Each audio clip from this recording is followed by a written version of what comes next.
Yung di mo maipaliwanag yung kaba at tuwa mo. Magkasabay sila kasi first time mong dadalhin yung anak mo sa isang trail ride at dadaan pa kayo sa highway. Hey yo, what's up? It's another weekend ride at ngayon ay pupunta tayo ng Encantiera. The difference is kasama natin ang anak ko na si Gabriel, ang aking bugoy. At first time niya to na mag-trail, and I know enthusiast siya ng trail riding, kaya tamang-tama to sa kanya na may experience siya to.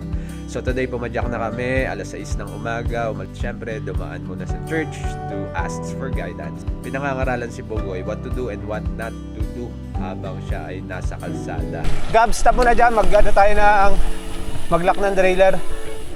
Huwag mo sagasaan yung malalaking bato. Tapos alalayan mo yung preno mo dito, Gab. Sa pababa.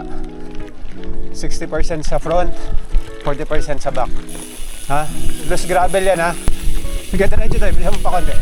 Kung kaya. Tapos alalayan mo yung preno mo. Huwag mo basta ipepreno yung likod mo, ha? Mag-i-slide ka. Tingnan mo lang yung mga loose rock na malalaki, ha? Dito, basta side lang lagi ito, ha? Tapos lingon ka kagad kung may sasakyan sa likod. Tingnan mo na kagad.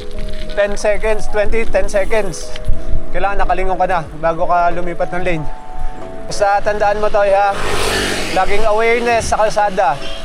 Tingnan mo sa unahan mo. Baka may biglang umo-overtake. Mag-slow down ka na. Tapos pakinggan mo yung nasa likod mo. Kung may masyadong mabilis, mararamdaman mo naman yon. Mag-slow down ka na, tsaka tumabi ka na, ha? Ganun lagi. Magle-left tayo, Encantiera. Yun na yung motel. Oh, ito. Nalagpasan mo na. Ito. Sayang kung marunong na mag-bike si Miggy, no? Dito tayo, left, toy. Ayan, ito may playground pa. Sa right. Dito na nga na mahinga muna kami kasi chinek namin kung susunod pa si Niel at Kevs at oo daw susunod siya, kaya dito na lang namin sila hinintay sa restaurant ng Encantiera. Kaya yun, after this, nag-trail na kami. Siyempre, ahon, lusong, nag-enjoy si Bugoy at si Kevin. First time nila sa pump track. Gab, dito!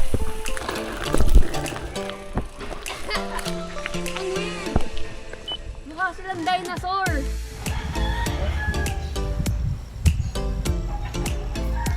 Tanto kayong dalawang bata, oh. Nag-communicate sila. Sige, punta ka. Nahahawakan yan, Gab? Natay, kaya mo? Malalim yung drop na yan. Akala mo lang mababa.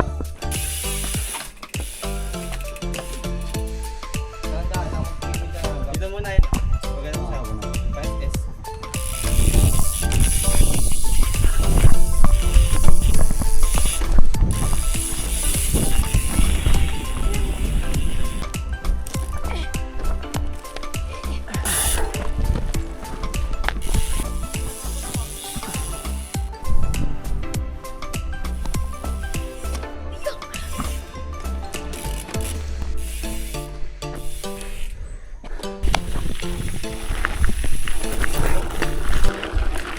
Baba tayo sa ilog.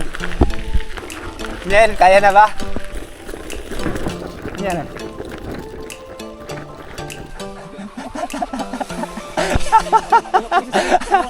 Yan, napasubo kami taas.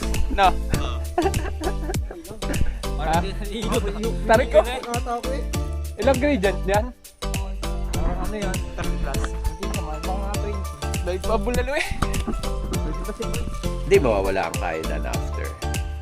Kaya yun, eto yung aming weekend. Mabilis na weekend, mabilis na recap lang hanggang sa susunod. Sana mas marami pa at maraming pa kaming ganitong experience na pumuntahan ni Bugoy. Kaya kung gusto nyo, subaybayan nyo kami. Subaybayan nyo lumaki ang Bugoy ko. And soon enough, magte-training na kami to gravel races. Sa ngayon, ito na lang muna. Hanggang sa huli, hanggang sa muli. Whitefoot Jepoy. Be better, not older.